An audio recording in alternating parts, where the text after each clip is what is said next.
क्या आप जानते हैं कि आपके साथ होने वाला हर छल और धोखा पहले से तय होता है? क्यों अच्छे लोगों के साथ हमेशा बुरा होता है और क्यों अधर्मी लोगों के साथ हमेशा अच्छा ही होता है? हमें वह हमेशा खुश क्यों दिखाई देते हैं? आज हम महर्षि भारद्वाज के आश्रम से निकला वो गुप्त ज्ञान आपको बताएंगे जो हार चुके इंसान को फिर से जीतना सिखाता है। इस वीडियो को अंत तक देखना क्योंकि ये आपकी सोच बदल देगा। गंगा की अविरल धारा के किनारे महामुनि भारद्वाज का दिव्य और शांत आश्रम था। वहां की वायु में वेदों की सुगंध थी। मुनि भारद्वाज, जिनकी दृष्टि तीनों लोकों की खबर रख सकती थी, अपने शिष्यों के साथ चर्चा में मगन थे। तभी आश्रम के द्वार पर एक ऐसे व्यक्ति का आगमन होता है जिसे देखकर ऋषियों का हृदय करुणा से भर गया।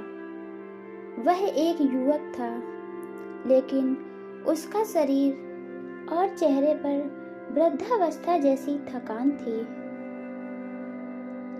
उसके कपड़ों पर बहुत धूल थी और आंखों में गहरा सन्नाटा। वह दौड़कर जाता है और महर्षि भारद्वाज के चरणों में गिर जाता है और बहुत तेजी से रोने लगा। उसके रोने में वह दर्द था जो तब पैदा होता है जब किसी का सब कुछ छिन गया हो। महर्षि भारद्वाज कहते हैं, वत्स, शांत हो जाओ। इस आश्रम में दुख का प्रवेश वर्जित है। उठो और बताओ, किस व्याधि ने तुम्हें इस कदर तोड़ दिया है?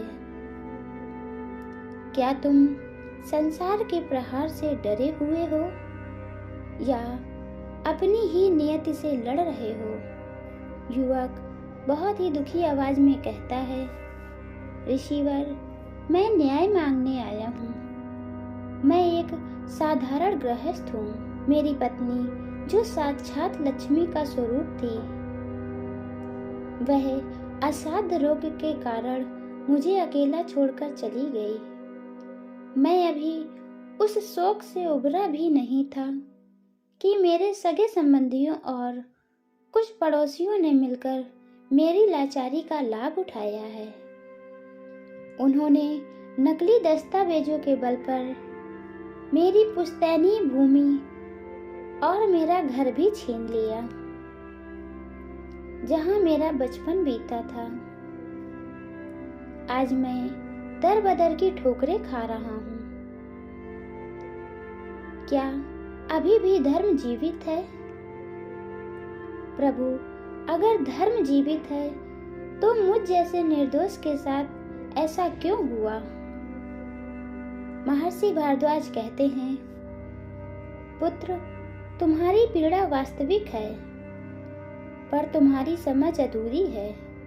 तुम जिसे अन्याय कह रहे हो, वह वास्तव में प्रकृति द्वारा तुम्हारी पात्रता की परीक्षा है। जो संपत्ति तुमसे छीन ली गई है, वह अग्नि के समान है, जो हड़पने वालों को राख कर देगी। पर तुम्हें इस दलदल से निकलने के लिए स्वयं को बदलना होगा। आज हम तुम्हें वह गुप्त सिद्धांत बताएंगे जो तुम्हें अपनाने होंगे, जिन्हें जानकर कायर भी शूरवीर बन जाता है। इन नियमों को समझने के लिए तुम्हें एक कथा सुननी होगी, जो विश्वास और धैर्य का समागम है। महर्षि कहते हैं, एक समय की बात है, एक बहुत ही प्रतापी राजा था, जिसका नाम था चंद्रसेन। उसका राज्य स्वर्ण की चिड़िया कहलाता था। राजा की 6 रानियां थीं। सभी रानियां अत्यंत रूपवती और बुद्धिमती थी। राजा ने अपनी प्रजा को कभी भी दुख नहीं दिया। उसने अपनी प्रजा के हर आंसू को अपना माना। लेकिन राजा के स्वयं के जीवन में एक ऐसा मरुस्थल था जहां सुख की वर्षा कभी नहीं हुई। राजा की कोई संतान नहीं थी। राजा हमेशा बस एक ही बात सोचते रहते थे कि उनके जाने के बाद उनके सिंहासन पर बैठने वाला कोई नहीं है। 6 विवाह करने के पश्चात भी राजमहल का पालना सूना ही था। राजा ने हजारों ब्राह्मणों को भोजन कराया, अनगिनत यज्ञ किए और अपनी प्रजा के साथ मिलकर मंदिरों में माथा टेका, परंतु फिर भी विधाता का द्वार बंद रहा।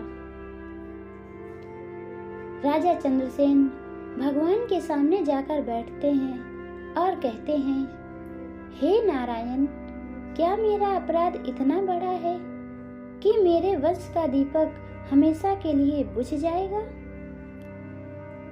मैंने तो सदा धर्म की ही राह चुनी है, फिर मेरी गोद सुनी क्यों है? एक दिन राजा शिकार करने के लिए वन गए। वह एक ऐसे हिरन के पीछे भागे जो सामान्य नहीं था। वह हिरन राजा को घने जंगलों और उबड़ खाबड़ रास्तों और कंटीली झाड़ियों के पार ले गया। राजा अपने सैनिकों से बिछड़ गए। वह पूरे जंगल में अकेले पड़ गए थे। दोपहर की चिलचिलाती धूप में राजा का गला सूखने लगा। उसे वह प्यास की तड़प महसूस हुई जो एक मरते हुए इंसान को होती है। वहां पर दूर दूर तक कोई सैनिक नहीं था और ना ही उनका कोई सेवक। वहां चारों तरफ केवल एकांत और मृत्यु का भय था। जंगल की सघनता में राजा चंद्रसेन अपने घोड़े से उतर पड़े। उनका शरीर पसीने से लथपथ था और दृष्टि धुंधली हो रही थी। तभी दूर उन्हें एक छोटी सी कुटिया दिखाई दी। राजा किसी तरह उस कुटिया के पास पहुंचे।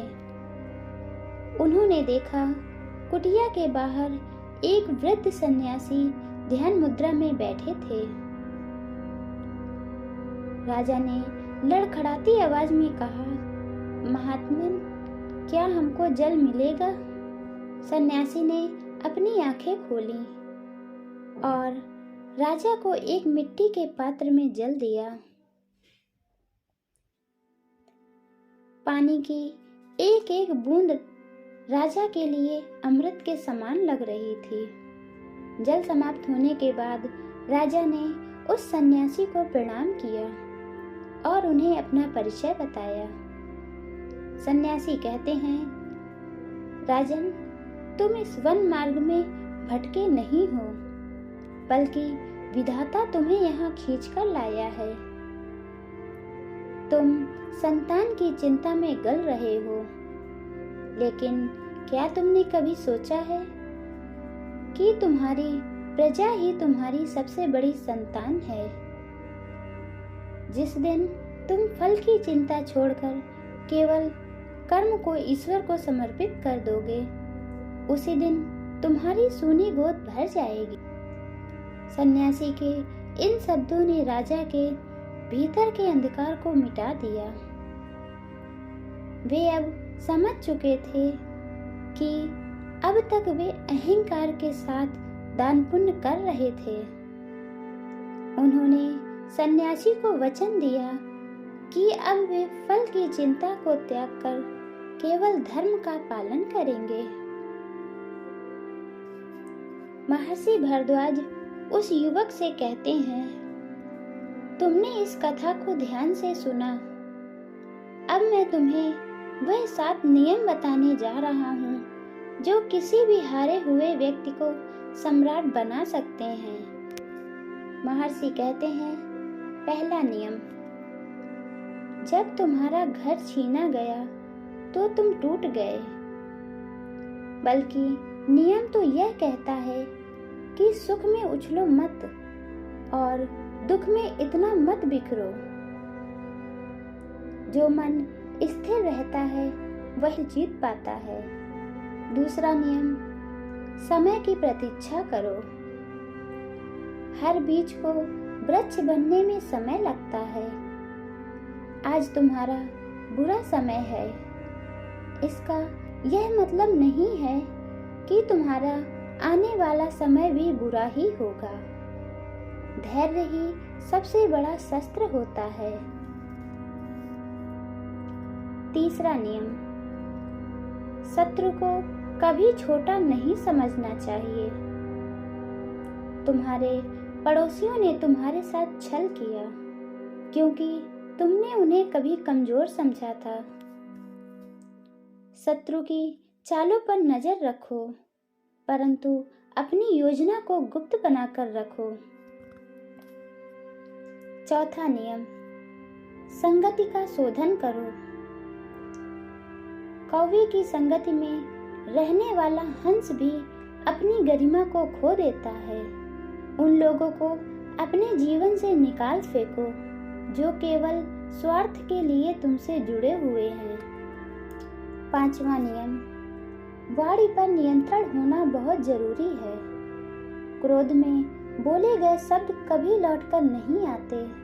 जब तुम्हारे साथ छल हुआ था तब तुमको अब शब्द बोलने की बजाय अपनी शक्ति को संचय करना चाहिए था।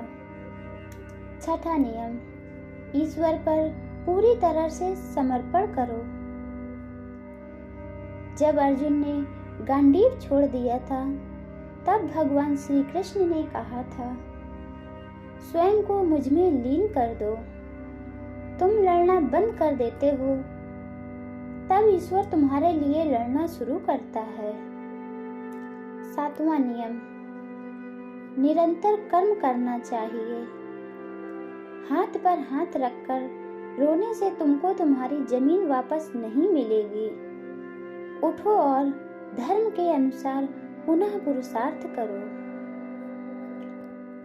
महर्षि के इन शब्दों ने उस युवक के भीतर एक नई ज्योति जला दी। उसने विलाप त्याग दिया और संकल्प लिया कि अब वह धर्म के मार्ग पर चलकर अपनी शक्ति को पुनः अर्जित करेगा।